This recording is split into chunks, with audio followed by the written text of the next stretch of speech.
We are in part 2 of the comic book fold-out for Impact. I hope you all have taken the time to watch the first video. For those of you who are new with us, those of you returning, we are going to go into penciling, talking about this stage. I lost mine. I need to restart. Okay, that's no problem. I'm going to go into basically the avenues of starting this with penciling now, is our thought, because we went into the writer's hat on our first workshop. Excuse my connection sometimes here. Being in Los Angeles, it's very busy internet right now at 2:30, so I'm hoping as we go on with our hour today that my internet gets better and not worse, but we'll see. So bear with me on that if I lock up for a little while.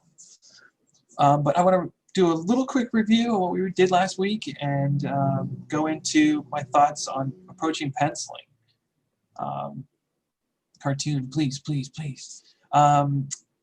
Yeah, we're getting there. Yeah, I'm gonna definitely do some drawing today, and but I wanted to just show you guys some approaches to thinking about writing for comics and penciling, because they're kind of both the same element.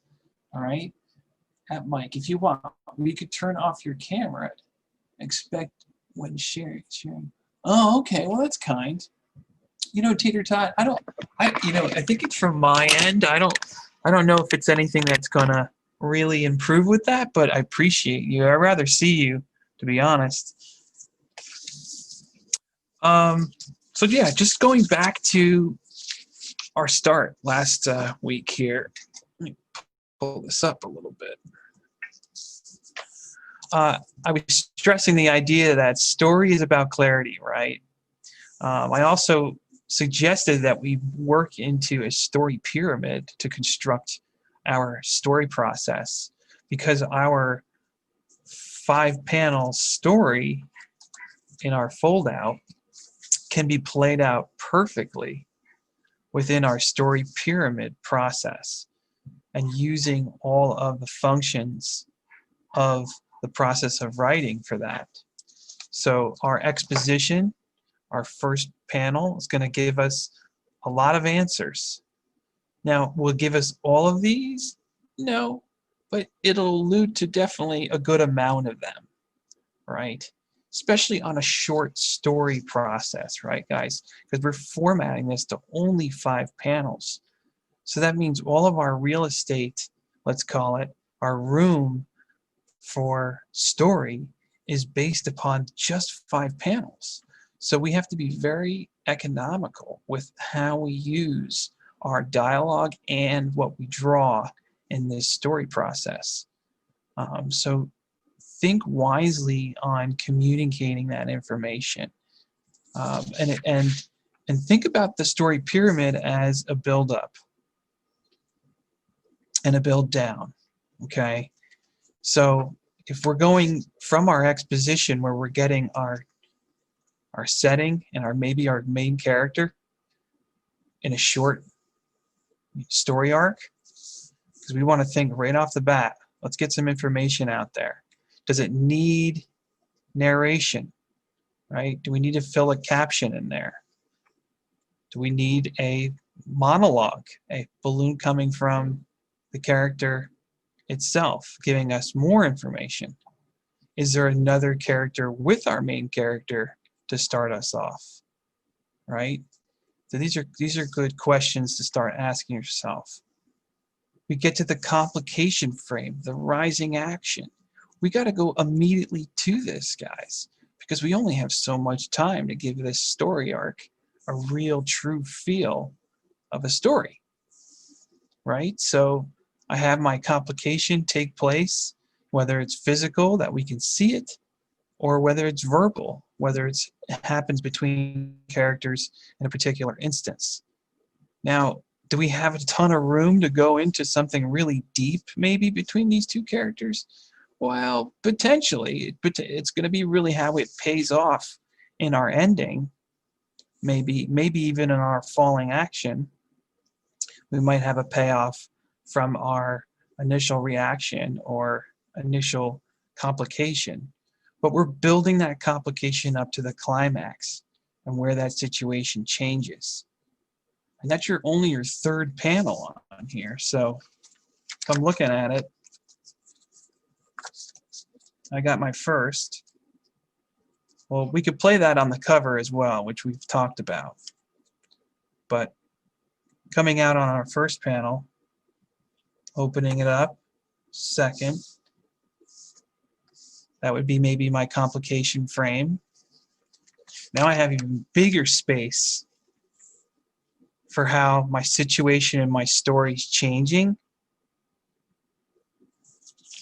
right? And now I got my big fold out. Okay, so that went a little quicker. So maybe you want to treat your first panel here, like I was last week. And I was talking about sharing that same frame with the title, potentially. So that's what I've done so far. So mine will play out now in a perfect falling 5 arc. But if you decide to keep this as a cover like Jen did on this Prince fold out, go ahead and do that. Because this could be panel 1 too. You're just going to change your idea of what the falling action might be. And you might want to combine that with the ending, basically, in that instance, because then you're only playing with 4 panels, right? 1, 2, 3, 4. Okay, so where do we go from here once we kind of got a storyboard going off of this? And that's the idea too. The word I just said there, storyboard. Well, we can make template. Now this is a template printout that I have, but you guys can draw this. You can draw individual frames on a clean piece of paper and plan out numbers. And then you can also go in and plan out your bubble space, right? Where our bubbles are going to be on that panel. Now, going into just a little bit of the language of comics, like I did a little bit last week, the combination of the word and picture is the true art form of comics. So it's also in the combination of physically that we're going to get different information. Check it out. If I start my bubble on my frame here, this is a wide picture. So lady, this is actually from a music video I just storyboarded. I can't go into too much, but I'll use this just as a general template. So if you're drawing your character in what would be a far distant shot, you're going to place your bubbles in potentially these kind of areas. Do different things. So if I have mine starting on this side of the panel, and we always read, right, left to right, top to bottom in the comic itself, we're going to still use that same language, left to right, top to bottom, for the bubbling as we place that in. But here's the thing. If I start my dialogue here and get my character saying a language of sorts or some communication, we're going to read that potentially first in this position, aren't we? Because our eyes are going to go left to right, top to bottom. But if I move that bubble down here, or if even I have a bubble that precedes that bubble down here on this side, and I get rid of this one, now what happens is I'm going to start looking at the language that's in the drawing before my eyes make it to the balloons. So what does this do?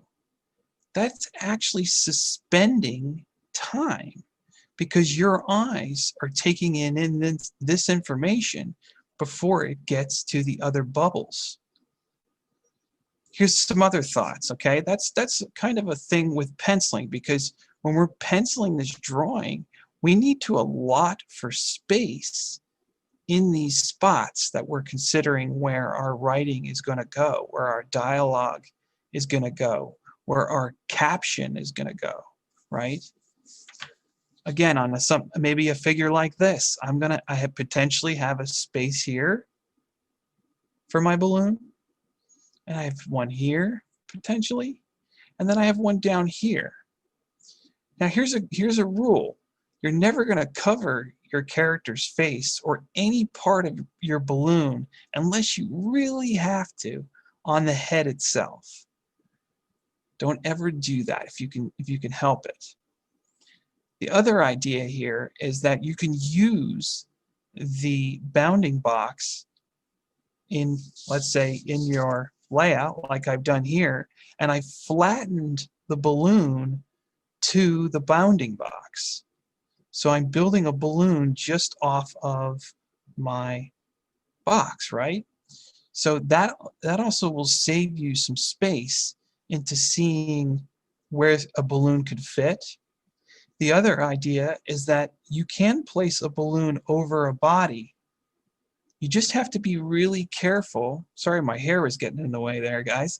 You just have to be really careful that you don't want to really cover too much of a really cool looking drawing or a really cool looking figure, right?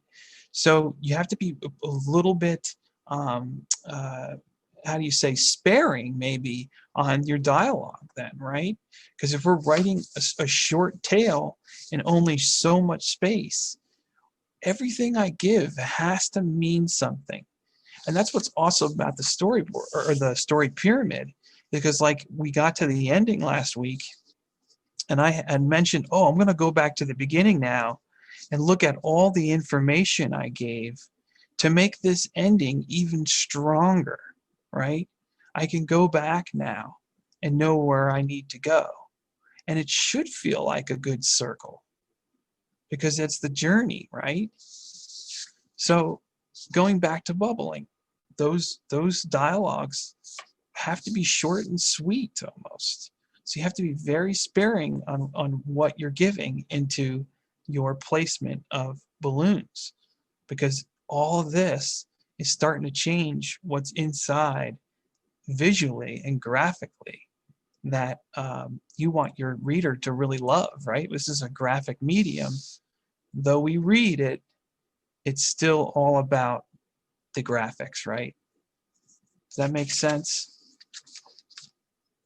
So, hope nothing's going over your heads. I'm seeing some chats going on in there, in the chat room.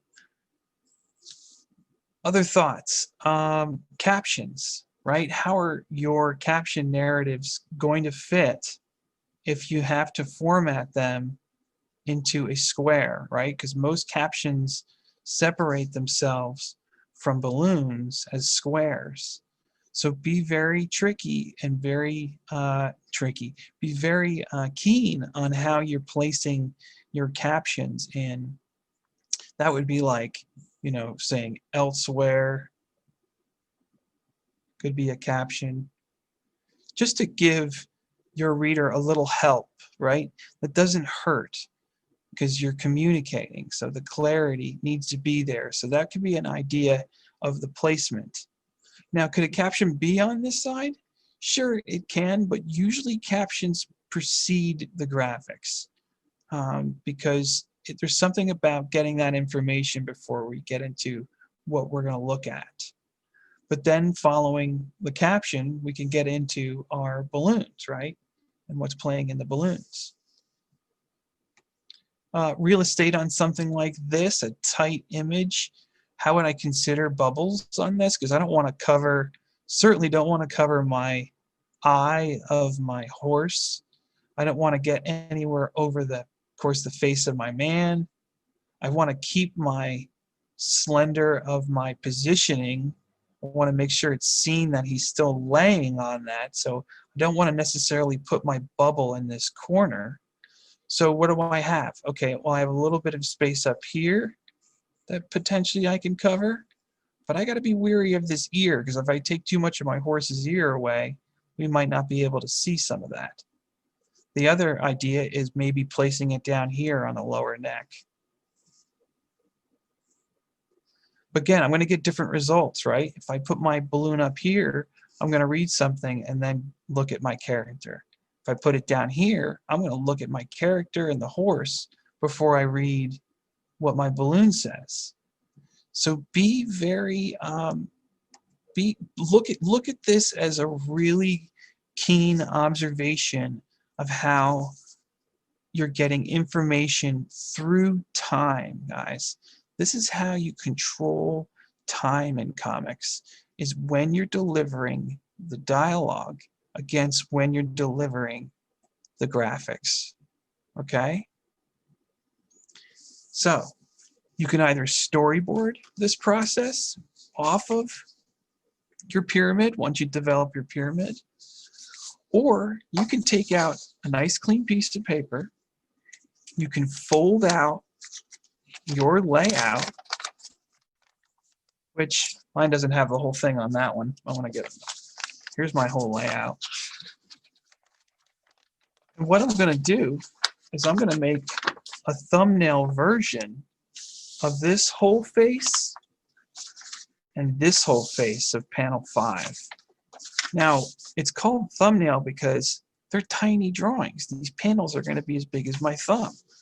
So if I need to draw a thumbnail page in my format, my paper is this big. Look how big I only need my thumbnail to be. I'm going to make a nice thumbnail. I know I'm cut in half in the middle here. I know my panel 3 exists here. I cut this in half. I have my panel 2. There's my cover. And then there's my back of my cover. And then here's panel 4 up here, but this one's upside down. So is panel 2. So here's page 1. And here's page 2.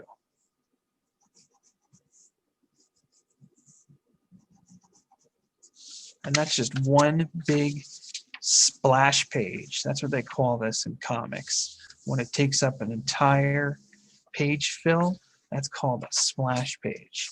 So you can now go from your pyramid into thinking about layout in this form. Now, in the end, it's going to look like chicken scratch to maybe everyone else but you. And that's all that matters, because you're the only one that's going to be looking at that chicken scratch, okay? So make that language work for you in planning all that little bit of chicken scratch. Like, here's my first panel, you know, it's going to look like, you know, not much of much on here. But in my eyes, I'm going to know that that's what I have to work with, right? Now, when I suggest you do your bubbles on something like this, not really. This is really more for examining your real estate of your panel sizes and how those work in the flow of your comic. More so if this was a normally read comic, like you would normal, just left to right, top to bottom, like we do American style, instead of this fold out. You could certainly, I don't know if I showed one of these last week, but you can certainly write to thumbnail in that form, because you're really seeing the nature of the flow of all the graphics as you need to, and you can write beside all of your graphics. So I've written and drawn entire comics like this, but maybe for a short fold-out comic style with 5 panels that we're doing, you might want to do a combination of both a storyboard with your own drawn size template, and then you can write your dialogue beside those and plan your bubble sizes and positions after our talk of how to examine where bubbles are placed. Consider this alongside of this to being a really strong combination of getting your layout going. Because, I mean, even in the storyboard, I mean, we can plan for this size instead. If you're going to hand draw it, you might as well do it in that framing, right? That rectangular, vertical rectangle, instead of our horizontal rectangle I have in my storyboard. So get as accurate as you can on these different sizes in this position, maybe at the thumbnail stage. Okay. So that's what I'm going to do now. I'm going to look at my panel fold out.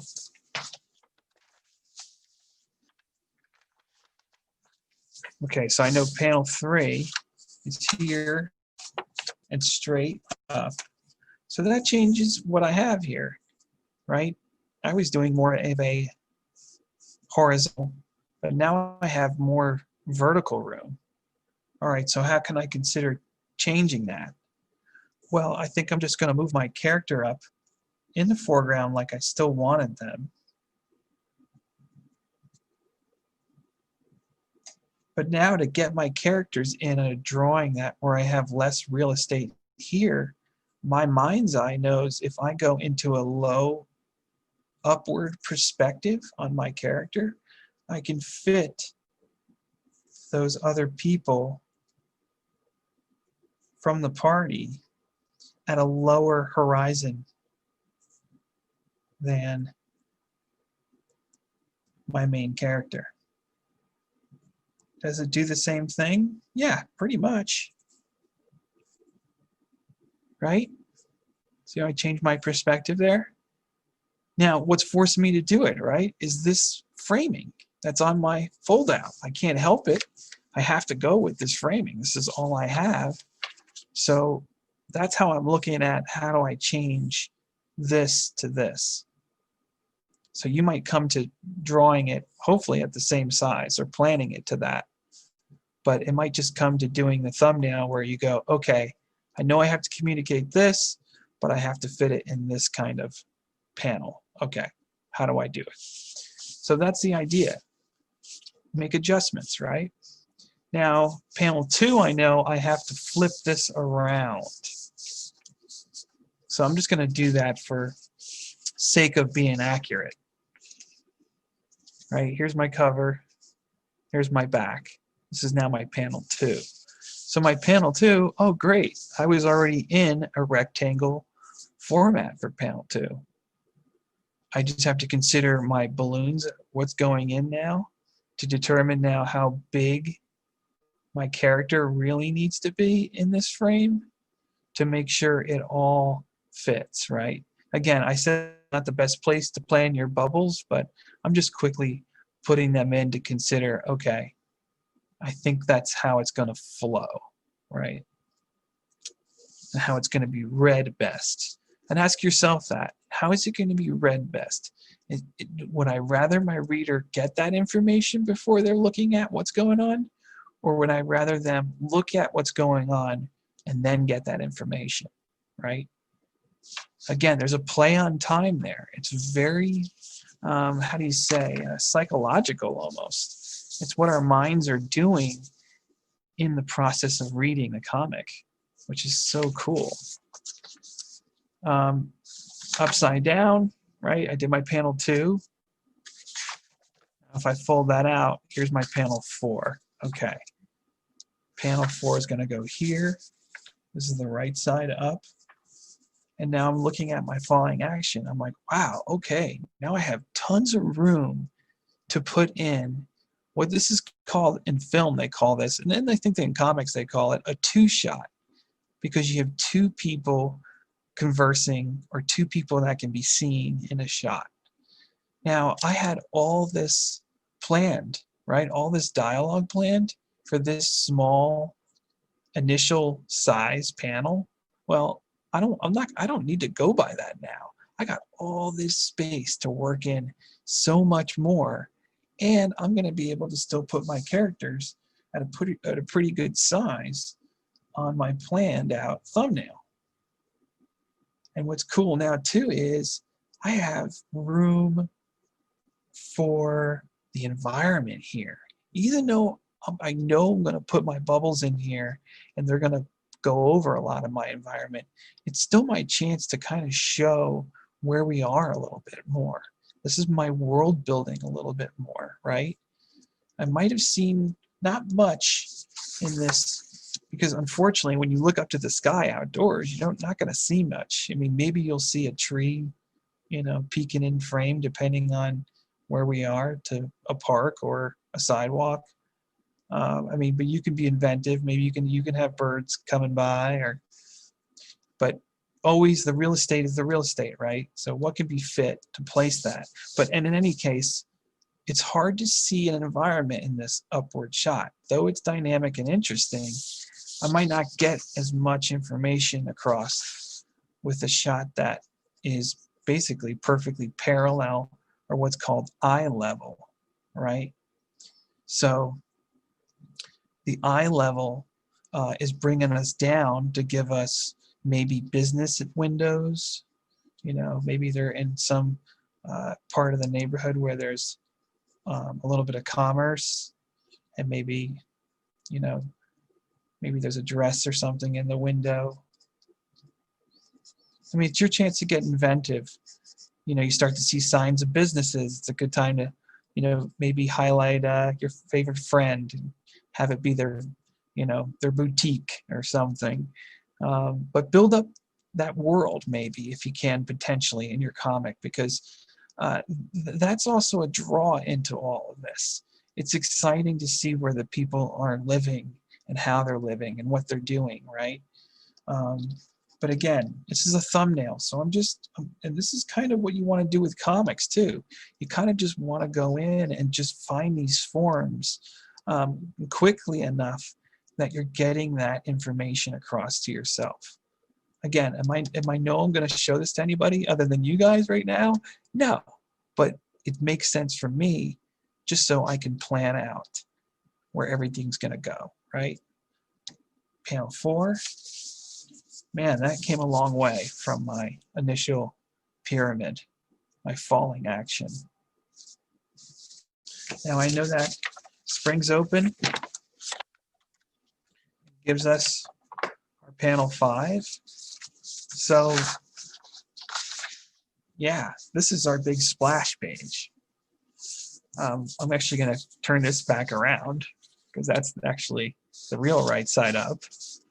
And this is my panel 2. So this is, or my page 2, or my other side of my page, right?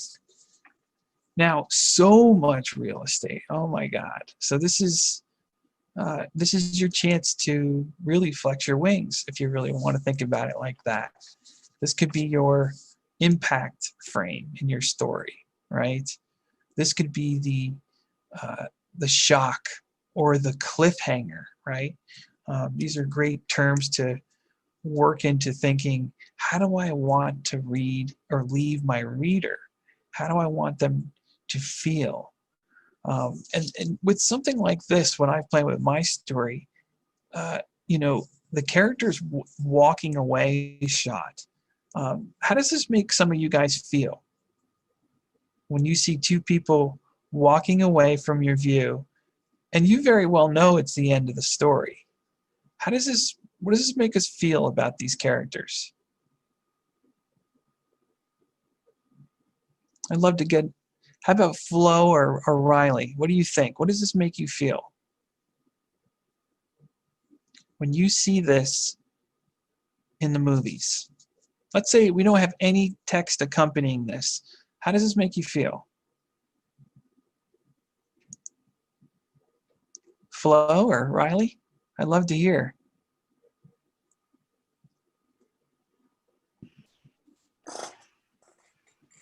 Well, feels kind of nice and soulful, kind of like they're good friends. And, yeah. Can I ask you this? That was a great reaction. Yes, all is true. Does this make us feel like these characters are living on, maybe without us? Is that I guess there is a part of romanticism. It's not necessarily that these characters are holding hands or anything here, even though for my story's sake, that might be a better context, right?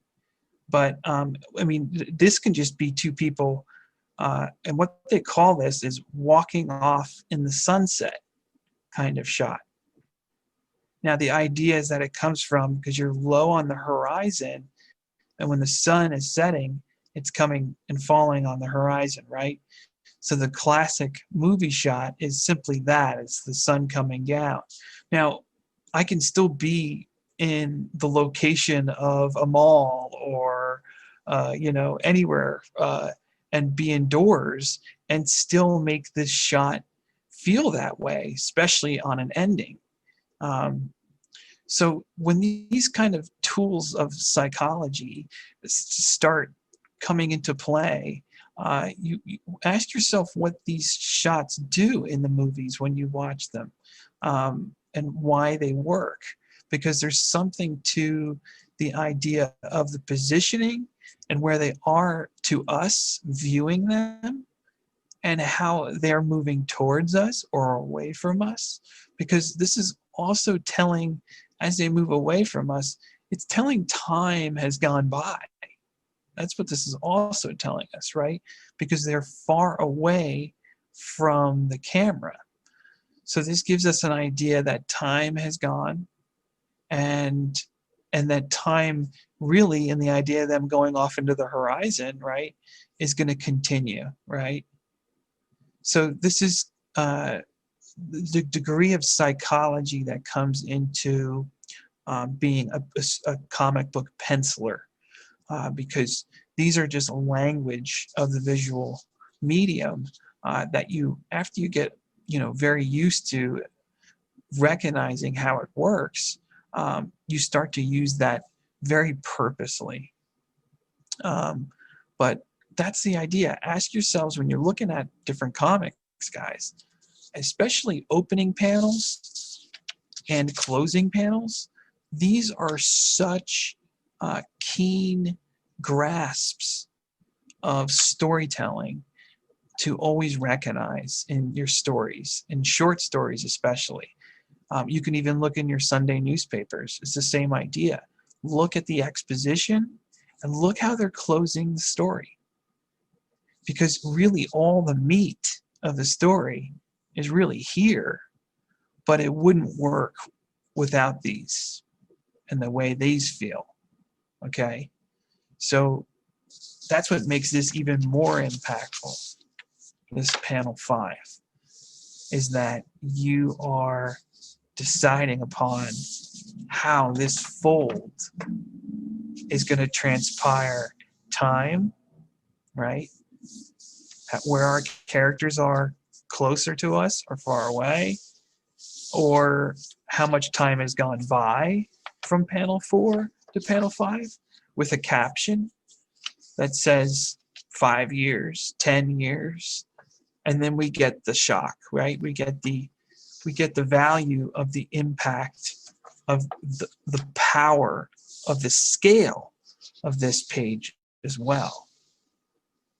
All right, so after some of that, I'm going to go back to my page, my fold out, and I'm just going to start penciling out more of my panels. Because now that I have my planned thumbnail, I can now also determine the scale of my thumbnail to my finished drawing. Because in my mind's eye, I've configured that I know where my bubbles are going to go, right? So how do I lay this out as a penciler? Well, one thing I definitely recommend, guys, is getting an H lead pencil. H stands for hard lead. It's very easy to erase, okay? That's the best part about the H pencil. After I put this down, guys, and ink over top of it, because we're going to do that, well, I want to be able to erase my pencil underneath as easy as possible. We'll get an H pencil just to ensure that If you don't have an H, just use a standard pencil and do your best to draw as lightly as you can. Because again, you're the only one that has to look at this process. So don't worry about how good it looks, okay? This is your pre-process, this stuff. And so is penciling to a degree, but your penciling has energy, so you want to capture that as well. So if I'm looking to draw my form here of my character, who I know is starting to put on a mask that he didn't have on, I'm thinking about my language, my body language. Well, I already know in my mind's eye that my character's back is going to be turned from all the people who are looking at them.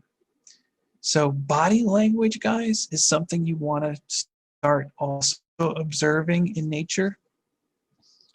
So think about how people look and how they're facing each other in terms of forms of seeing body language very quickly and fast, because that plays really well with drawing comics. So if my character's now faced from behind, basically turned from them, I want to get a language that they're down and with themselves. So my head's going to be cocked a little bit down here. And actually, I'm not going to use my H because it's just not dark enough for you guys to see it. So I'm going to go back to this mechanical. I found this on the side of the street, if you can believe it. So I'm setting up my oval shape, right? I'm looking at my form. Okay, I might have made my head going the other way, but I kind of want to go down this way this time. So I'm going to plan my eyes just to get my initial head. Now, I approach body forms with basically two large rectangular forms for the upper and bottom torso. And it's also my relationship with my head that I'm looking at in this stage to determine where the neck is being basically pulled down by the head over this upper torso. The wider my shoulders for male to female, the shorter is the female. I'm actually going to widen this out a little bit more because this is a male. But I want to get my upper torso in. Now what happens is if I'm a little bit 3/4, I'm going to see a little bit of the side of my torso here. So in my mind's eye, I'm just making it a shape. And then what also would happen on my lower torso is that I would also see a side of my torso. Now, my action is putting on my mask. And a lot of the times, guys, I put my hands in first for something like this. Because basically, once I see my hands in my spot, I know where my shoulders are. And now it'll help me determine where my elbow point is once I can see that proportion. So I put my bone, even if there's coverage of short foreshortening, I'll still place my bone language in there before I go in and really put my meat on my arms. So penciling is all about build-up. It's building the constructions, right? Some people feel the spinal cord. I'm feeling my spinal cord. I'm just showing the language more in my torso and my bottom torso. Also, there's a pinching going on here. My hip here is taking my weight. So I have to consider a little bit of a shift in my hip language of my character. Okay? That's contrapposto as well, because it's basically pushing up the leg to take the weight. So what happens is the shoulder actually pushes down into that weight just a little bit as well. So I have a little bit of that going on. So that's just a little bit of body language and form. And now I know I have to place my crowd, as my thumbnail tells me, around the bottom Again, heads, torso. Am I seeing a little bit of the side of my torso? Maybe. Starting with the head's kind of nice because you can also now determine height comparison if you do have groupings like this. Also think about body forms. You can make a little bit of these rotund more if you want. I've seen them done so many ways. But I even get a little bit into my arm forms. And, you know, I want to think about depth, right? So I want a little bit of coverage on character to character.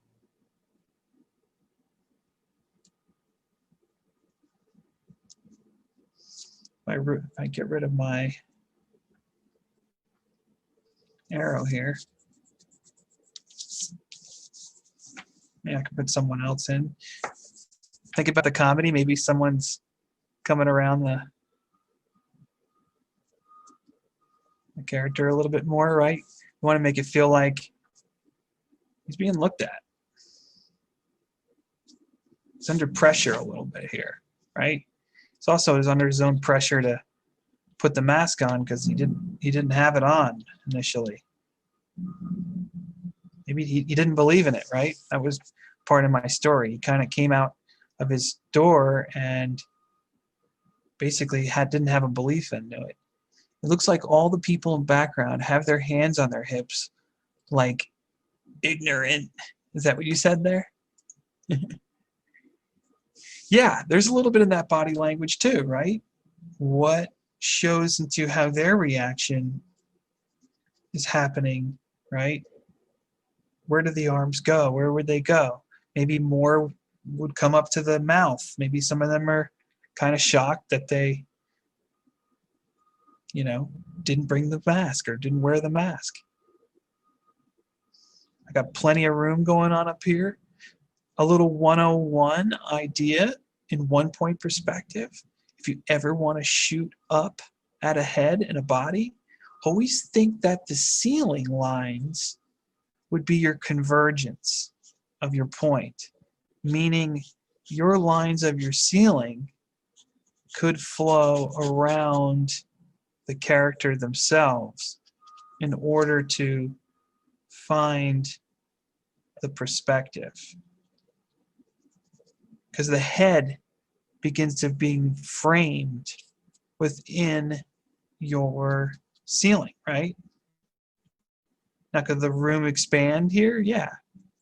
This could be expansive room too. And it could go beyond even that expansive. Right? This might be a ballroom.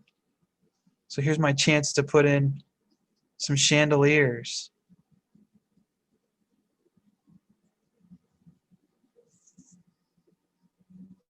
Again, what looks great in comics, depth, showing depth. What could be in the foreground as compared to a midground, right? As compared to a background.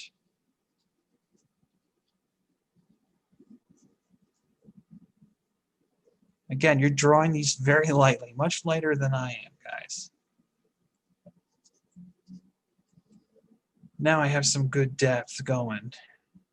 Maybe I have people behind these people, and they're playing in even more simplified form. Maybe I'm just keeping some of them in the deep background in a pure silhouette, right? I'm not getting how the limbs are coming off of the body anymore. They're more just blob form. Maybe there's a big old painting up here.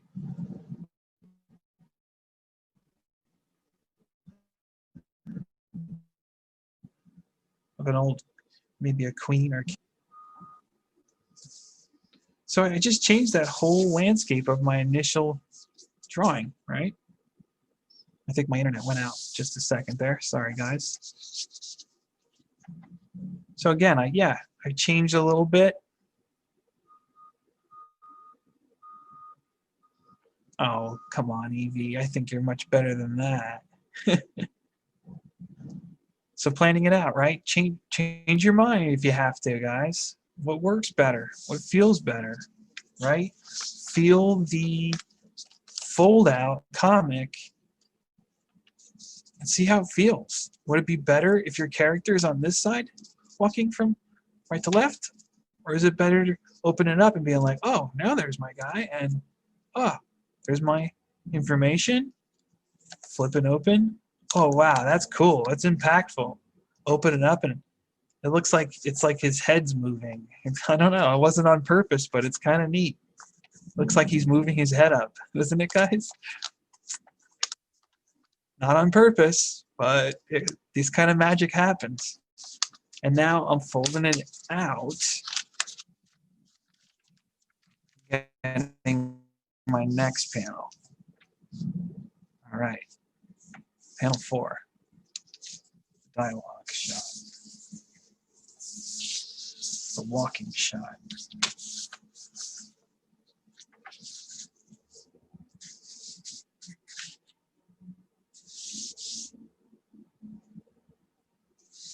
Yeah.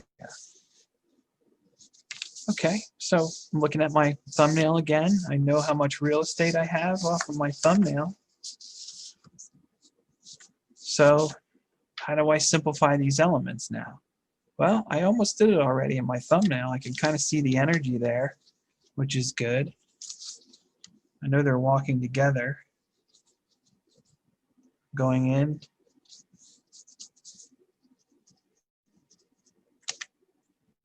Getting my upper torso, bottom torso going. I like to put it in my eye line initially.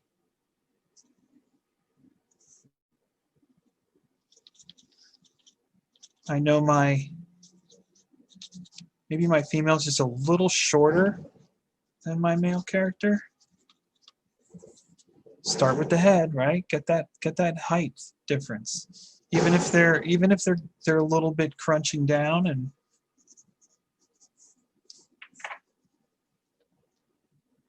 and I have them walking. Again, it looks like I'm going a little bit wider than my thumbnail, but I don't mind that.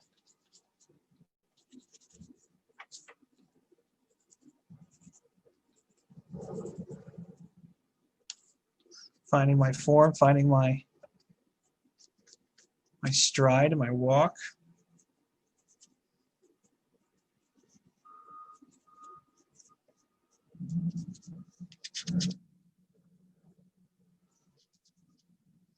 Think about the language you need to communicate.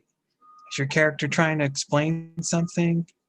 Maybe they need more body language. Maybe an arm needs to be expressed a little bit more, right? Look at how people are talking when they're talking to each other. What else do we use to put that information across, right? Sometimes if I like to make like a contemplative kind of character, one I like to do is putting my arm around the back of the neck. Or maybe he's unsure of something, right? Plays into something. Either way, it's also how much of the eye line is going to the other character that's talking. Is maybe something taking this character's attention, yet they're in the conversation. These are other things you can think about too. But get your forms in, get your energy that you want. Right? A lot for your space of bubbles.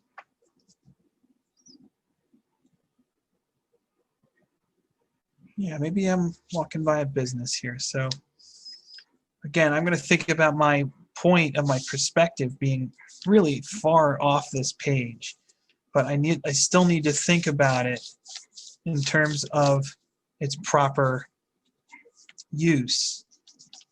Because if I'm setting the perspective now at the top of my building line, I have to basically build off of all the lines that exist in comparison to that to make something convincing off of my head without using a ruler and without using a point right now. I don't recommend it. But just for a quick layout, just to get where this shape is going to be, I'm going to use it right now.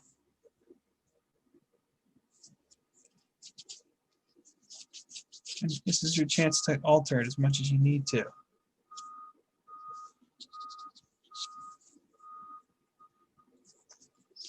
Now, I know perspective pretty well enough to know that a building could be connected in an L form, and boxes, or basically parts of the building, can be stacked like so. So maybe this is the same building here, but now we're seeing the front door, or a side gauge, or, you know, basically a side of the building here. I can also put a car kind of peeking out. Maybe it's parked here in a position. Right, getting some more of that life. Here's a little sidewalk. I'm leaving myself with plenty of room yet. I don't care if it covers any of that stuff. I can think about my window here. Put a little sheen line on. I think that's always convincing for building glass. Another thing that's convincing is, what can't we see behind the sheen?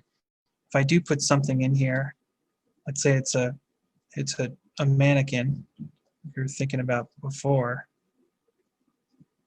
Well, maybe everything behind my sheen simplifies, but everything that could be seen outside of it is clear and legible, right?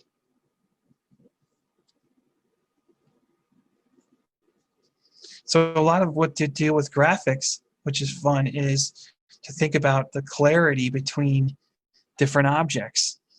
How much does your line need to break even from a object in its foreground, right? Does it need to run all the way up to the head if you're drawing a line? Could it break before the other object? Does that give us more space, right? So think about the placement of your line art in that positive and negative space is always beautiful to look at, right? All that space between things, it's giving it air to move and breathe, right? I don't want to feel too dense and compact here. I kind of want to, they're outside. I want to get that feeling of that. Another thing to play with that's always fun is reflection, right? What can we see off of the reflective back of a character?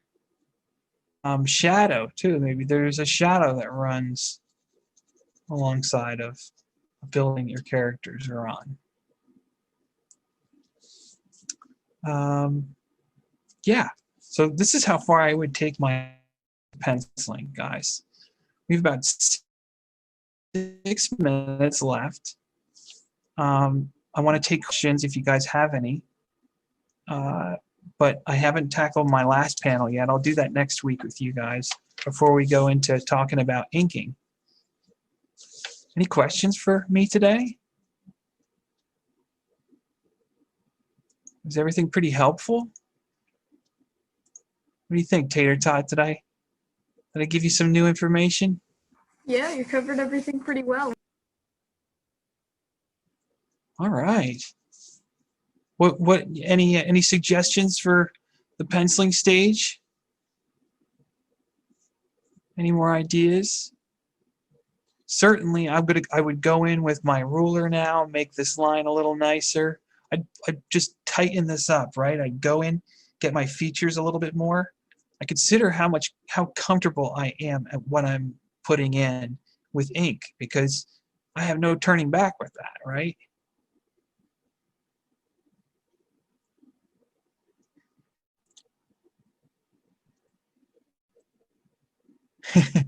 That's a good question, Tater Tot. Very hypothetical there. Anybody have any questions? Nathaniel, how's this working out? Are you getting some good information here? Yeah. Okay, is this helpful, everything I've been talking about? I think it was very helpful. Okay, good. Good. I can't wait to see what you guys are producing. Does anybody have anything to share so far? Maybe their pencil fold out a little bit? Maybe a panel or something of your fold out? I'd love to see it.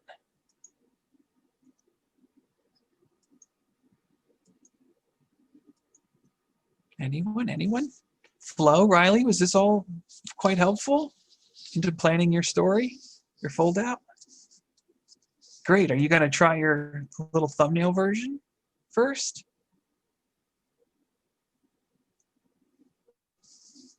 Or do you think you're going to develop from a storyboard or maybe do a little bit of both?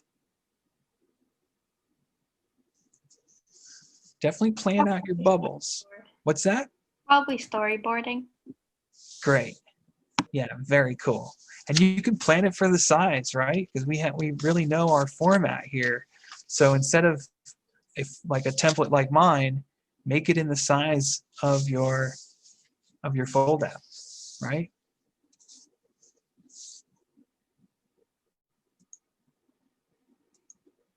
George, how'd you make out of this? Was this helpful? And Laura, I'd love to hear you. George says yes in the chat. Excellent. Scott, you're Scott. Never mind. Oh, great, George. Happy to hear that. Laura says yes. I think it's a ye. How about Elite Puppy? Elite Puppy, did you get something out of this enough? Okay, yes, for sure, they said. Great. Great, guys. Yeah, this is a language. Once you start seeing the language and understanding it, there's different ways to make it work. But there's endless combinations too, guys. That's what makes comics so beautiful and so mysterious at the same time, because you can really do magic in comics. I think it's a beautiful medium, clearly. All right, guys. I think we're about at our end. I hope you got all of everything out of this, and that I will see you next week as we get into inking a little bit more. And yeah, it's been a pleasure as always. I like these faces you guys are making. Thank you. Thank you, Scott. Bye, Flo. Bye, everyone. Riley. Bye, George, Nathaniel, Tater Tot, Laura, Guys. Thank you. Bye. Puppy. Bye. Bye.